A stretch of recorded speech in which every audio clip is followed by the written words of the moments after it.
अस्सलामुअलैकुम स्टूडेंट्स, कैसे आप लोग। उम्मीद करता हूँ खैरियत से होंगे। Second year biology chapter 18 reproduction, उसके कुछ टॉपिक हमारे रहते थे, उनमें से एक है मेल रिप्रोडक्टिव सिस्टम। आज हम लोग ये पढ़ेंगे। मेल रिप्रोडक्टिव सिस्टम के अंदर हम ये सीखेंगे कि मेल के अंदर जो उनका रिप्रोडक्टिव ऑर्गन है दैट इज़ टेस्टीज़। टेस्टीज़ में स्पर्म कैसे बनते हैं। ज़ाहिरी बात है, मेल गैमीट का नेम होता है स्पर्म और फीमेल गैमीट का नेम होता है एग। स्पर्म बनने का प्रोसेस यानी कि स्पर्मेटोजेनेसिस भी कहते हैं इसे, हम ये देखेंगे तफसील के साथ। तो अपना लेक्चर शुरू करते हैं। सबसे पहले students, male reproductive system. Male reproductive system कुछ पार्ट्स पर मुश्तमिल होता है। तो सबसे पहले आप कंपोनेंट देखें, consist of a pair of testes.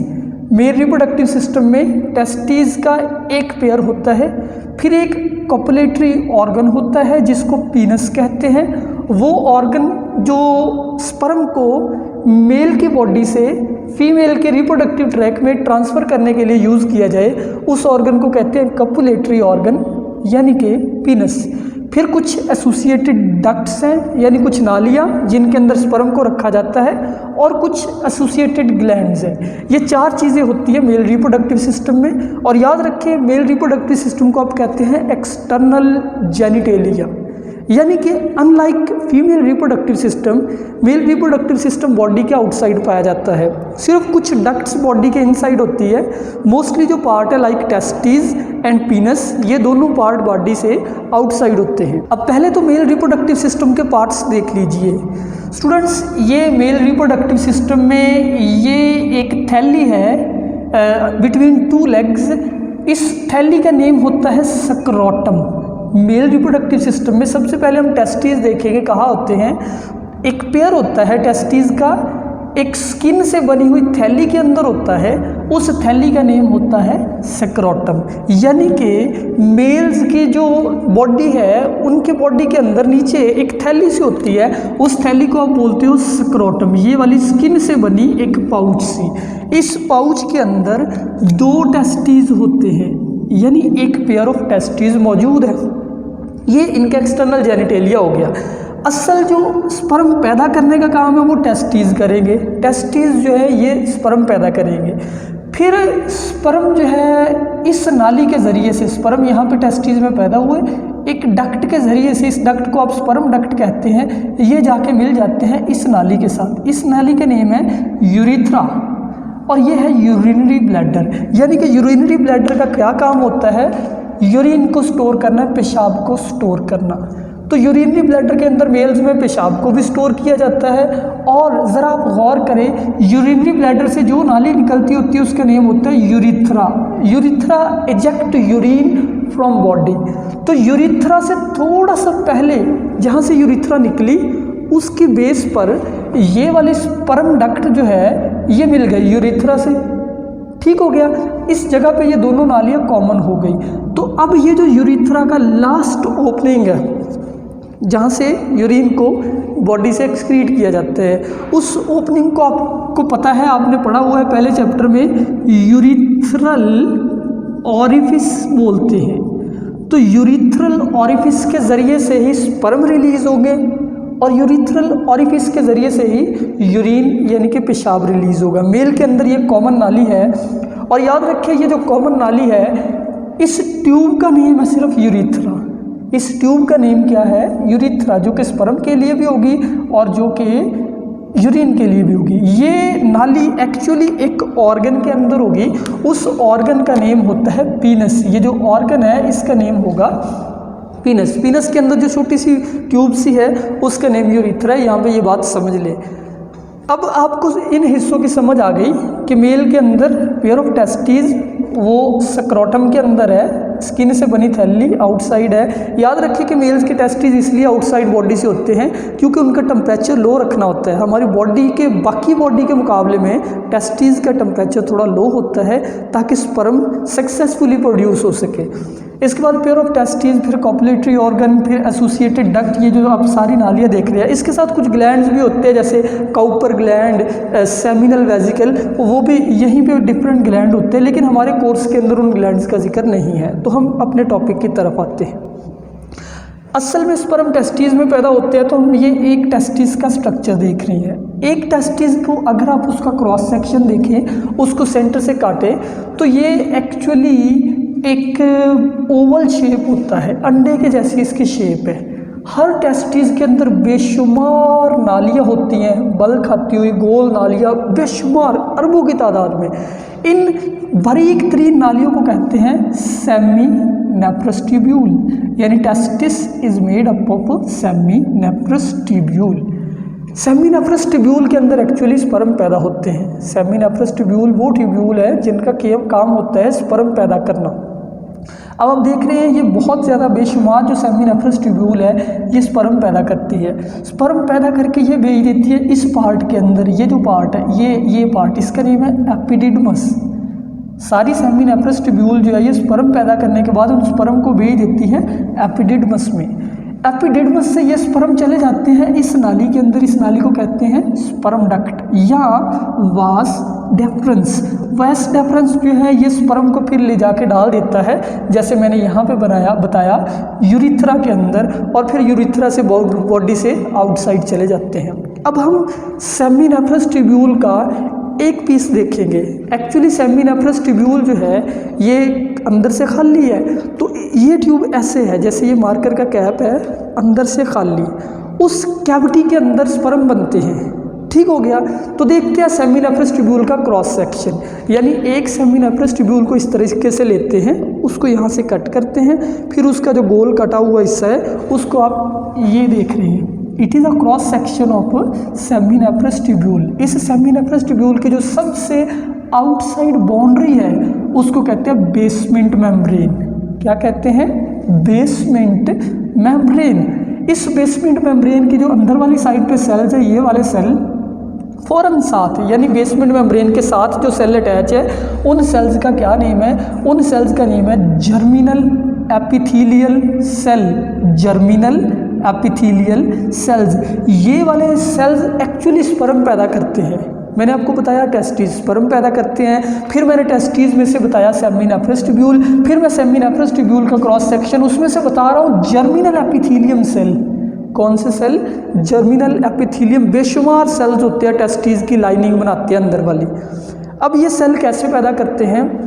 Testis के अंदर कुछ और सेल्स भी होते हैं, जैसे ये मैंने कुछ सेल बनाए हैं बड़े बड़े करके।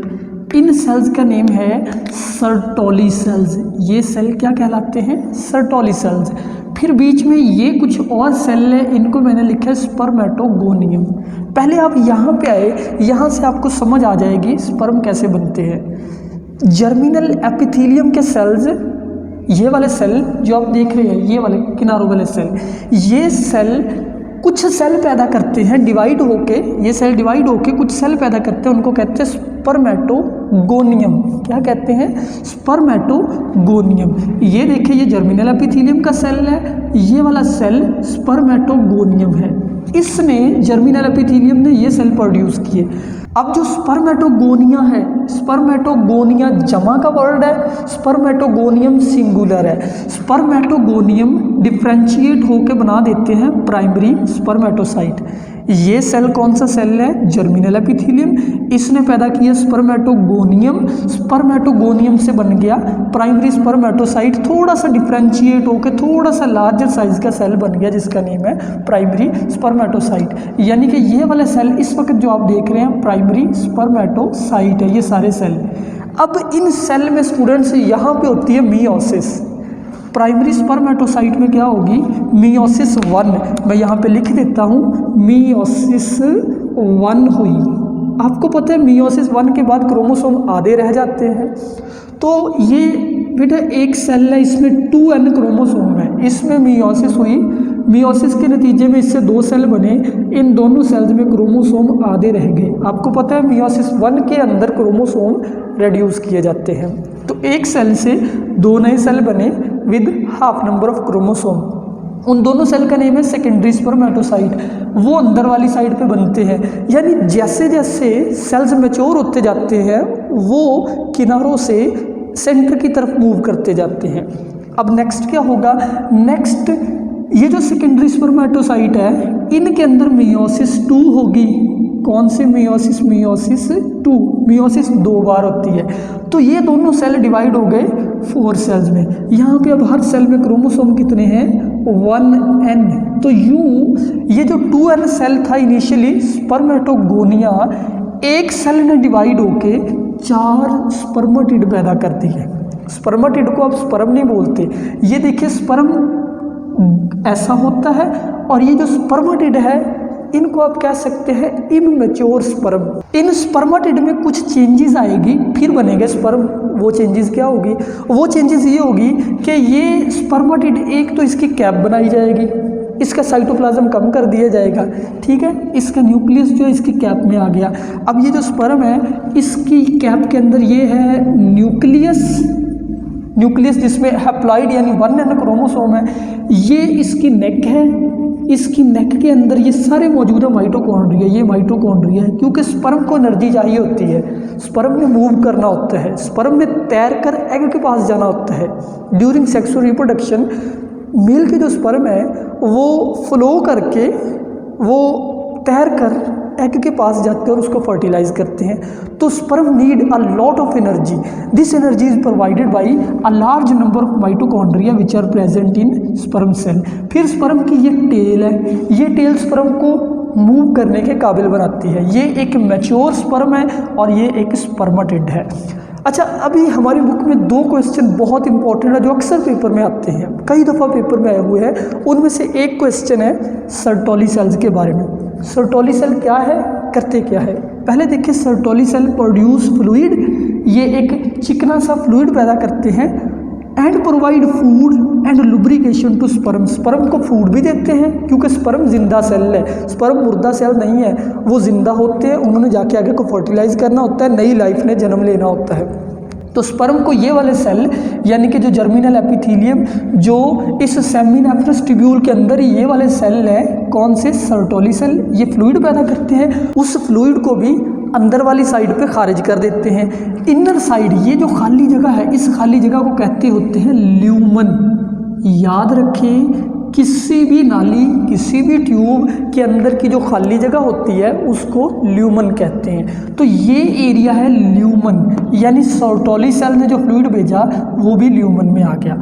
अब ल्यूमन के अंदर आप क्या देख रहे हो, आप ये भी देख रहे हो कि ये वाले सेल जो है, ये जो इमैच्योर यानी स्पर्मेटिड है, ये मैच्योर होकर स्पर्म बना रहे हैं। ये स्पर्म आपको निकलता हुआ दिखाई दे रहा है, स्पर्म यहाँ से निकल के अंदर आ जाएगा, फिर अंदर आके स्पर्म के साथ क्या होगा, अंदर आके स्पर्म इन सारी सेमिनेफ्रस ट्यूब्यूल से स्पर्म को कलेक्ट किया जाएगा, एक ट्यूब बनेगी, वो ट्यूब इसको ले जाएगी एपिडिडमस में। एपिडिडमस एक हाईली कन्वोल्यूटेड पार्ट है, काफ़ी ज़्यादा बल है, टेस्टिस का ये उभरा हुआ हिस्सा है।